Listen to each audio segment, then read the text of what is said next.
Welcome to True Infidelity Stories Emotions. Please like this video and subscribe True Infidelity Stories Emotions. It was an ordinary Thursday evening that was about to turn rather unique. My wife, Joyce, and I were in the kitchen, making supper together. She was slicing an onion as I chopped cheese and ham for our omelets. Then she said something that made me stop what I was doing. "David, we've been married for 7 years. And we've always been absolutely honest with one another, right?" she asked. I halted and put down the knife. "Of course we have. Honesty has been the backbone of our relationship even before we were married." Joyce turned to gaze at me with a serious face.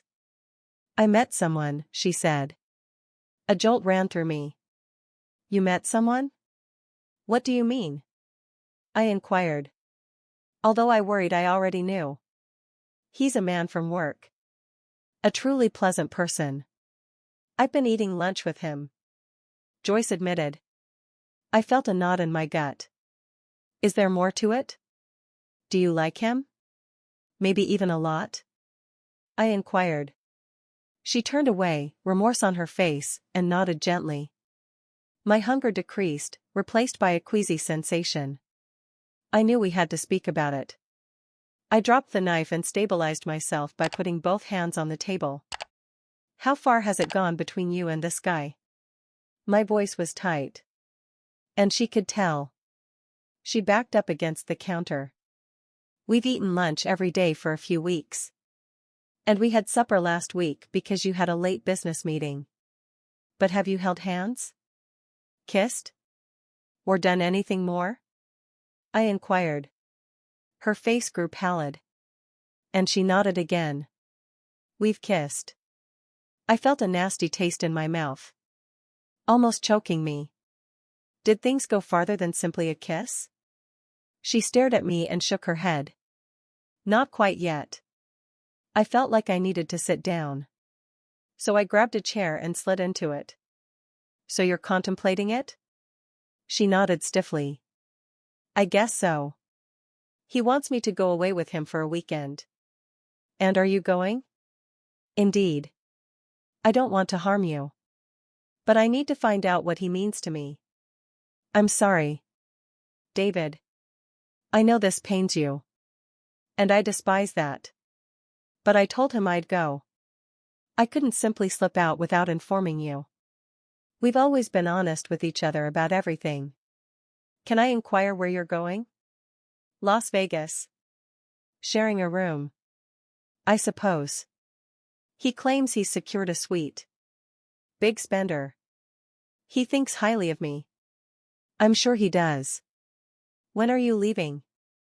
"Tomorrow a.m. "Wow." He waited until the last second to inform me. "What?" I hesitated to say anything because I wanted to be completely sure I was going through with it before I harmed you. I nearly laughed at it. But it came out as more of a stifled sob. "That was thoughtful of you, Joyce. Does he know you're married?" "Indeed. Of course. I always wear my wedding rings. Do me a favor and don't wear them while you're in his bed in Las Vegas. David. When I'm with him, I speak about you all the time. You've probably told him a lot of flattering things about me. As if I were a kind person like him. However, you may have also said that I'm a little boring in bed. Not the greatest supplier. I also often leave the cuttings from my toenails on the carpet. Among other minor imperfections that have alienated you. I have never made any disparaging remarks about you, David. He is aware of my affection for you. However, it seems to be insufficient to prevent you from spending a whole weekend away with him. You cherish me. However, it's possible that you don't love me. Is that it?" "No. I'm not sure. I don't understand. You're looking for clarity in the embraces of this kind guy who is aware of your marriage but doesn't give a damn. Spend a few days and nights in Vegas with him to determine how you feel about us both. Has this kind man lately had an STDs test? That's not him, David. It's been more than 2 years since he was in a relationship. That's his statement. He's probably not revealing the entire truth, however. He hunts, notices a lovely married lady, and seeks to subdue her. That is the true game for men like him. Take a lovely married lady and turn her spouse become a jerk. You may discover that what occurs in Vegas doesn't stay in Vegas if he hasn't been put to the test. Additionally, it could unpleasantly follow you home. Is your employer this kind guy? No. He is the boss of my boss. You're definitely being promoted. What? Using your physique to get up the business ladder rather than your skills and diligence. I have no idea what I am doing. But I'd want to know. Additionally, your impolite behavior isn't helpful. I'm not in a position to assist you in getting away for a Vegas weekend with another guy. Joyce. I have a question for you. I implore you not to leave. If I fall on my knees and beg you to remain here with me, are you going to do it? She shook her head and glanced at the floor. I am unable to. David. I assured Frank that I would accompany him. I also can't be unfaithful. I knew his name now, at least. Whoa. I understand. The promises you made to me 7 years ago are easily broken. However, you cannot betray Frank's trust. Is that it? I'm sorry. David. I don't want to harm you. But I have to do this for myself. Please try to comprehend. I knew then that I'd lost her. But in my anguish and suffering, I had an idea. Parting shot that wouldn't alter her mind, but could make her reflect about the consequences of her behavior on us. I rose up and turned to the basement door. Wait here. I want to show you something. Then I'll get out of your way so you can get ready for your vacation. I walked down to the basement and located the Halloween item I wanted. Then I unlocked our wall safe. Took out a piece of paper.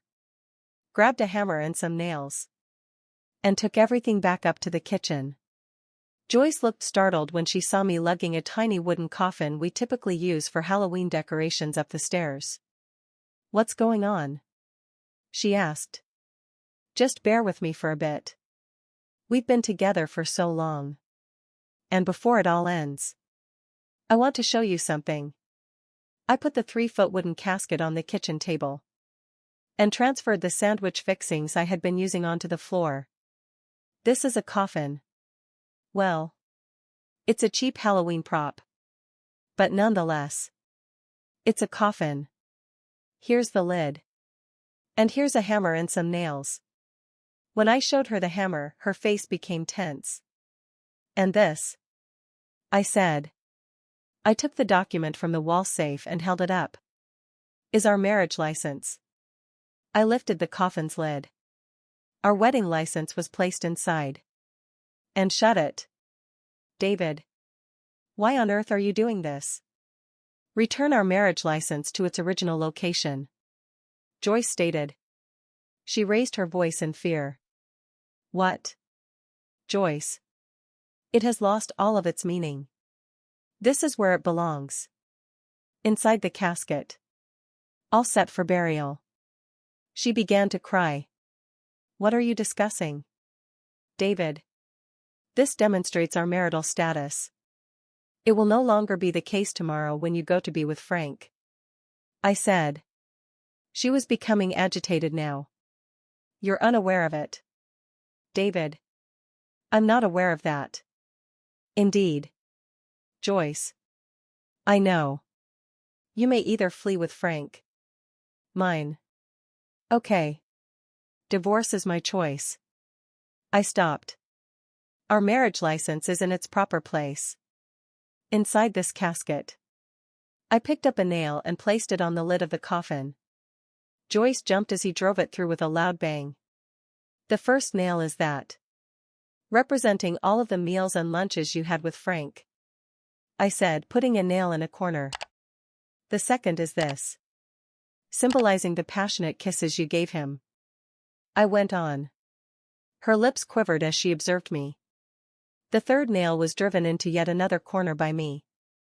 Your agreement to leave with Frank is symbolized by this nail. The really kind man. To spend the weekend in Vegas, I said, placing the last nail in the coffin's last corner while holding it aloft. With a single, forceful blow, I started to push it toward the forest. The fourth nail is that. Joyce. You've heard the phrase before. The icing on the cake. It permanently seals objects, securing the destiny of the person or object inside. That casket contains our marriage. Joyce. Tomorrow morning, when you and Frank go for Las Vegas, it will be sealed with that last nail, putting an end to our lives together, both irreversibly and irreconcilably. That's not what you mean, David. You can't toss us aside over one error. I'm not the one putting our connection away. Joyce. You are. I've loved you with every fiber of my existence. You are the most lovely, captivating lady I've ever known. And it's been an honor and delight to call you my wife for the last 7 years. Right now, it's not me who's going to stop this.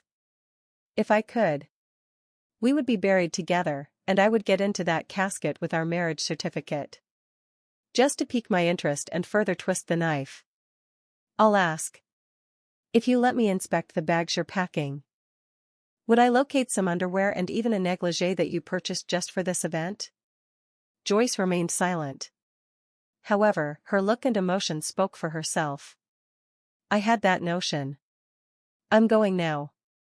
I don't want to see you commit treachery one last time. When you're gone with Frank, I'll return to grab everything I need for the next several weeks when visiting Vegas. But you'll probably be too preoccupied with Frank to consider anything else. You may want to think about the things you wish to retain in the home. When you get back, I won't be here. However, during the next week or two, my lawyer will get in touch with you. I reached for my coat, left through the door. I got into my vehicle and left. That night was the worst I've ever experienced. I also felt numb and lifeless. I had no idea where I was going. I also didn't give a damn. I just had to get away. Being aware that I couldn't eat. To resist the urge to visit Frank, I located a hotel 6 miles from the airport. In the end, it made no difference. He was victorious.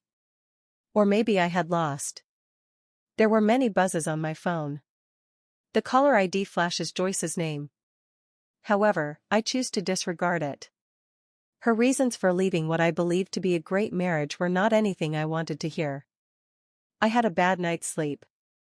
The notion of them together torments me. How naive I had been to believe I would be able to keep her forever. Early the next day, I took a shower. Donned the same attire. I got coffee and toast at the closest Denny's. I thought that was all I could do. Even though I tried not to think of Joyce, I couldn't avoid the ideas of her with Frank. I envisioned my wife. The lady I imagined would always be at my side. On the aircraft, holding hands with Frank. In the cab, I kissed him. Hurrying to their room after checking in, I was aware of the agony of being betrayed. However, I was unaware of how utterly destructive it might be. 8.30. In order to let my assistant know that I would not be coming in, I eventually contacted my workplace. She inquired about my health. Yes, I said. I added that by Monday, I wanted to be back to my normal self. When the call was over, I saw that Joyce had a lot of missed calls. A dozen SMS messages, too. They weren't erased by me. I didn't read them either. The most recent call and message was at 7:45. When she departed to be with Frank, I figured she had given up on getting in touch with me. My wife was taken by this man. I would never again refer to him as a good man. He was not at all. He was bound to get revenge. All I needed was the appropriate time. For safety's sake, I went home and gathered the things I would need for my new life as a single guy after waiting until 10:30. I opened the garage door after pulling into the driveway. Joyce's automobile was gone, as I could see. I was struck hard by reality. Most likely, she had brought it to see Frank. Not having to take a cab. I chastised myself for even considering the possibility that she may have decided to remain at home instead. Be honest. Buddy. I whispered. You were dumped by her. She got a better bargain. A man may take her to Las Vegas and provide her with opulent accommodations.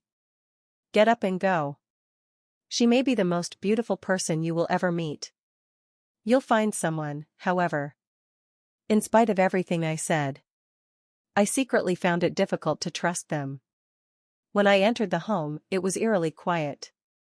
Looking at it through the foggy prism of heartbreak. After it had radiated warmth and energy. Now, however, everything seemed chilly and vacant. Passing through the kitchen, I saw that the ham and cheese scraps I had strewn on the floor had disappeared. Furthermore, the coffin had vanished from the table. Most likely, it had been thrown in the garbage. My effort to convince Joyce had not been very successful. Lust, I told myself, may seriously impair judgment. I pushed open the door of the master bedroom after climbing the stairs. Within, on top of the bed was the coffin. Part of its lid came up. There's a crowbar nearby. Someone, Joyce, I assume, had taken great care to pull out a few of those nails. Out of interest. The marriage certificate I had concealed inside was now situated between the two pillows at the head of the bed when I checked. She didn't even want to give me that win, it seems. I whispered out loud. I walked over to the dresser and picked up my socks and underpants. 3 sets of beautifully made items were on the table near the window. Unquestionably pricey women's underwear ripped to pieces. Also in ribbons is a yellow negligee.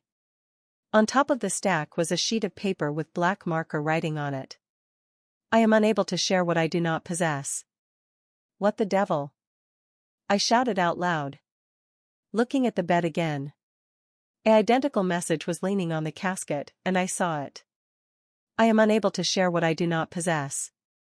The same black ink, the same message. Abruptly, outside came the clash of 2 automobiles and the squeal of tires. And then the front door flew open. You're where?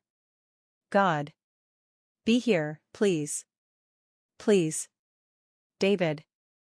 To show you how mistaken I was, you must be present. How terrible. What a fool I was. The voice of a lady yelled. Footsteps rushed toward the stairs, I heard. Halfway up, there was the sound of someone tripping and falling. She couldn't stop crying. And then she saw me standing at the landing's top. She extended her arms and crawled in my direction. Throughout our 2 years of dating prior to our 7 years of marriage, she was in a condition I had never seen before. She didn't wear any makeup. She had unkempt hair. Her eyes were red and inflamed. A Caltech sweater was also on her. Sweatpants in gray. And one Christmas, I had given her a pair of soft bunny slippers in jest. Joyce. What's happening? Where is Frank? Asked. She responded with a forceful shake of her head. What's not mine, I can't give away. David. I informed him of this. Who was told? Asked. Frank. When he arrived to pick me up, I told him that. What's not mine, I can't give away. This is how I was dressed. He inquired as to why I wasn't prepared to accompany him to Las Vegas. I couldn't give away what's not mine, I said. Oh, he said. How on earth can it signify anything? I also informed him that I couldn't accompany him any place. Would never accompany him. I don't belong to him, thus I would never talk to him again. My spouse is the only one who owns my body. And I'll never tell anybody else about it. She crawled slowly up the steps in my direction. He referred to me by name. David. He called me a tease and a bitch. That I had squandered his money on a room in the neighborhood and travel. He threatened to damage my professional reputation. Referring to me as a slut. And threatened to terminate me. I informed him that because I resigned, he couldn't dismiss me. He was furious. When he drove away, his tire squealed for a block. Arriving to the landing at last, she gripped my legs and put her arms around my ankles. "I feel very embarrassed," she sobbed. "The only person who has ever showed me affection was harmed by me. They would go out of their way to help me. The guy who means the world to me trusted me, and I violated that trust. I sincerely apologize." Then she started crying. For what seemed like forever, she clung to me. However, it was most likely just a few minutes. I was taken aback. Unable to move. The lady I love. My universe's core. Whom did I serve with all my heart? My heart was broken. And now, after half a day, she was holding on to my legs tightly, weeping. I wanted to hold her in my arms with all my might. To tell her how much I loved her. Additionally, to reassure her that we would work through this challenging period together. I didn't move. Unable to move. My thoughts was overtaken by the happenings of the last 15 hours. However, a part of me thought she hadn't gotten married to Frank. The feeling of betrayal persisted. Intimate lunches and dinners are not customary for married women. Give each other passionate kisses. Or arrange a trip to Las Vegas with a different guy. Before any permanent damage was done, she had regained her composure. It was a deep-seated betrayal. As I stood there, I stared at the lady. Right up till yesterday night. It had been my whole universe. She was obviously in just as much agony as I was. Our marriage teetered on the brink of a gloomy chasm. And I questioned if we had the power to keep from falling apart. Extending a hand downward, I helped Joyce stand up. And we held each other till her tears stopped. "Come on, let's make some coffee," I recommended. "Thank you, David." "David," she muttered. "I believe I may have caused damage to your vehicle as I just drove into the driveway." "Yes. I heard it. We'll talk about it as well," I reassured her. I escorted her into the kitchen and back downstairs. When we took a drink of coffee, I inquired, "Why did you decide against it? Last evening, you seemed certain that you would accompany Frank. What took place?" She glanced over her cup at me. Her eyes remained puffy and red. "Our marriage was buried by you." "What are you saying?" I inquired. "You sealed the casket after placing our marriage license inside. After your departure to pack, I headed upstairs. However, I couldn't stop thinking about our marriage license being stuck in that shadowy spot. Our marriage seemed to be finished. As if it were being buried. It was in an airless environment. No illumination. And it was unable to go away. Then I began to reflect on all the good things we had gained from our marriage. To me, it meant everything. Together, we were ecstatic. I also recalled how joyful you always made me feel. I must have fallen asleep," she went on, "since I was in the coffin in my dream. There, in the shadows. Additionally, I felt as if I was suffocating. It woke me awake because it seemed so genuine. And I realized that in order to save our marriage, I had to open the casket. Give it another chance to breathe. Give me a chance to breathe." She gave a little laugh. "I had no idea you were so good at hiding your equipment. Finding a crowbar took me at least an hour. It will take an additional 30 minutes to get the casket to the bedroom. And force the lid open enough to extract our license." I had a sense of possession. As if I needed to get it before you could close the casket. "You decided not to accompany Frank at what point?" She burst out laughing once again. A sound that made me feel warm within. 2 seconds or so after you departed. I was aware that neither Frank nor anybody else could ever leave me. I was embarrassed and felt so stupid. How could I treat you the way I treated the only guy I've ever loved? I repeatedly attempted to phone you. You wouldn't respond, however. I then began texting. However, it also didn't work. Much later, I eventually managed to pry open the coffin's lid enough to reach inside. I considered telling Frank that I would never see him again. I put on your old Caltech sweatshirt and sweatpants after wiping off all of my makeup. I was weeping so hard that my eyes were already red and puffy. And how would Frank perceive the true me that you always see and still adore? I've never seen a more beautiful lady than you, Joyce. Even today. I think you look great. And when I became aware of that, I was aware that I needed to do every effort to regain your affection. To win your heart once again. I still hadn't packed much. However, I began unpacking.